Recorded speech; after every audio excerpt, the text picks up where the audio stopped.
Spider tournament going live in less than 12 hours. This one's a little special. It's going to be specifically Demon Spawn, Undead Hordes, Dark Elves, and Night Revenant. What's up everyone, I'm Gribnum and this video is brought to you by Game Leap. In this video, I'm looking to help you build out a team using just these factions. Well, it's just going to be like a team that works for me really, and we're going to be doing this before the event starts so we can get a head start on it. So it should be pretty simple, honestly. If you want to go into your index here, into your champion filters, we're going to look for those factions. Of course, Demon Spawn, Undead Horde, Dark Elves, and Night Revenant. Super easy. And for the most part, we're going to be looking for legendaries, epics, and mythicals, in my case at least. Let's also try to include the Master Vault here. And if you think about it, the dungeon we're going up against is going to be Spider Dungeon. And you could do hard mode, you could do normal mode, it doesn't matter. Well, it does matter on who you're really bringing there, because if you're going to do normal mode, it makes sense to have some kind of HP burn activator, HP burn champions going on with this. And of course with Demon Spawn, we have a lot of options for that, where with as I'd say, like Drexthar Blood Twin, you got Vassal, people like that who can do HP burns. We even have Crypt King Grawl, who's part of the Undead Horde. Tyrant would be a good option if you have him.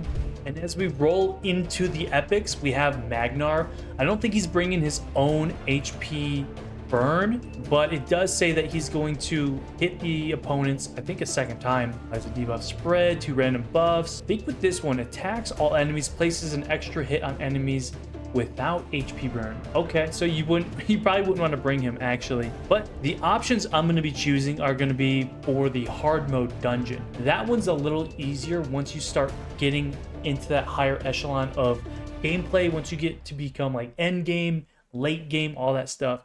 With the hard mode boss, hey y'all, in case you didn't know, 2025 is the best time to start your Raid Shadow Legends journey. Use my promo link below in the description. You can get your hands on a free legendary Karato Foxhunter.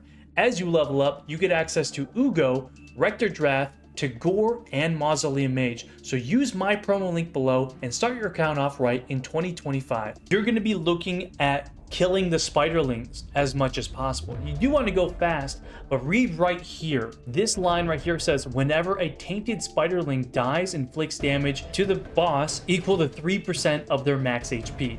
So by killing the spiderlings, you are killing the boss. Let's go ahead and run stage 10 with the current team that I use. Go ahead and do that real quick. Just run it once. It goes. So this is a bit of an overkill kind of team. So we're going to weaken them, decrease defense, and then just popping them off is destroying the boss's HP, and then the rest is on the newts, right?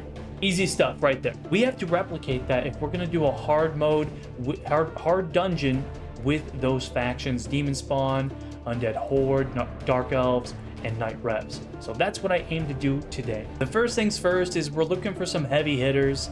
We got a couple options here. We have Rotos, who's super strong. He's a single target hitter, so I don't know if I'd bring him because you really want the Wii type champions. And that's where, for me, Ruel, the Huntsmaster, comes into play. So he does have the attacks all enemies, places an extra hit on enemies under Hex, and so you'd actually open up with his A3, so he places the Hex, and then you come back around and he does his second ability.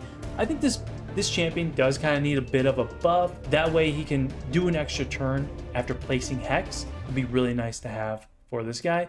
We might be able to get away with Mithrala being on the team. So if you have Mithrala, she can go first and place that Hex, and you can totally skip the A3 on Ruel and just go right to the A2, double hitting everybody, hopefully. Not only that, we do have access to Lydia as well, because this is going to include the Dark Elves. So if she goes, and so does Mithrala, we have a good setup for damage. So decrease defense, weaken, Hex, and then Ruel goes in there with like double hitter. Maybe he kills everybody, maybe he doesn't kill everybody. So this is where now we're going to need 2 more champions who are going to pick up the slack on the back end. I've got my first 3 picks. Now here's my 4th pick. I'm thinking of bringing Kymar along. He's going to be able to reset the cooldowns on the skills, so I can pop off with those abilities with Ruel hitting hard, the final champion for this team. A couple of honorable mentions. Maybe I'll use them, maybe I won't. We have Fortis. He's going to have an AoE. A little weak of it. His AoE is a little bit weak hitting, in my opinion. We also have Eric's, who is just an AoE champion in general. A2, A3 is AoE all across the board. We could even go with Vlad the Nightborn. He's got 2 AoEs as well. So you could really be popping off with those. And the Spiderlings are really not that hard to kill. Or if you have Calvalax, you could probably come in with a pretty strong AoE enemy max HP hit. So those are a couple of contenders here to think about. Would love to put Fatalis in there. He really just doesn't do much damage right out the gate, and I'd hate to be sitting there for a minute, maybe 2 minutes trying to kill the boss.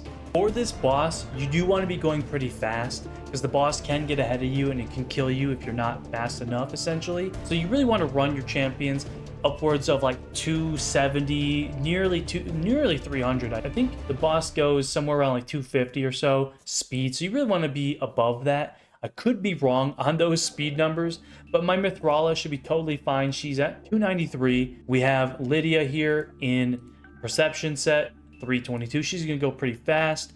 Then, of course, we have Kymar in 305. And who was the other one? I'm really worried about the speed on my Ruel. I'm going to try it out to see if he just gets a turn in there. Maybe he won't. But I'm going to try this. And I'm thinking for the final spot, I'm either going to run Vlad or I'm going to run Fortis just to try it. Just before I run into the dungeon here, just before I hop into my first run with this team, I want to explain to you why Hex is so important and why I'm using a champion with Hex is because when you place it on a enemy, it will allow you to apply a percentage of that damage you do to everybody. So it's kind of like getting hit with an HP burn and how everybody gets hit with that damage. Now Hex is also taking a percent of the incoming damage you're doing to somebody and it's placing it on everybody else. Very nice to have. So single target attacks actually become AoE hits on everybody with Hex. All right, so here we go. Just gonna run this on stage 10. I'm afraid I'm gonna be a little slow for this, but we got Lydia probably gonna go first, followed by Kymar, right? Yep, then Mithrala goes in with that, kills everybody. The boss takes a turn, and then Ruel should take a turn, but there's no Hex up, so he's only gonna do a double hitter on the boss, but we're about to get the reset from Kymar down in the left corner. Reset, there goes the Hex, decreased defense, weaken, and there it is. We didn't get the kill, which is something was holding us back there a little bit. Still a good time on this. You can always tweak it a little more. I'm really surprised how much damage Fortis did. If anything, what I should do is make Ruel go a little faster, and he's healing. Oh man, he's starting to heal up. I actually don't know if this is going to end up being a win for me, but we will see. Oh, and there it is. There it is. All right, so we got the win. Fast forwarded just a little bit. So we did get this team to work. Now I know that this is something I can use for tomorrow during the event dungeon. If I want to tweak it a little bit, maybe I can. Let me see real quick. Is this going to be a turn count? No, it's not even a spider turn count, so it doesn't matter how fast or slow you go. All that matters is the gear that you get. So I just got a rare, which means I'm basically getting the lowest amount of points for that run. You really want to get those legendaries and mythicals if you're running the hard mode. But yeah, so that's going to do it, guys. That's going to be my hard mode prep. If you're looking to make your own team, this is kind of what I'm using. Hex is a great option to use. If you have any questions, definitely leave a comment below. Ask me some questions, I'll answer for you, and let me know what team you are using in your spider tournament tomorrow.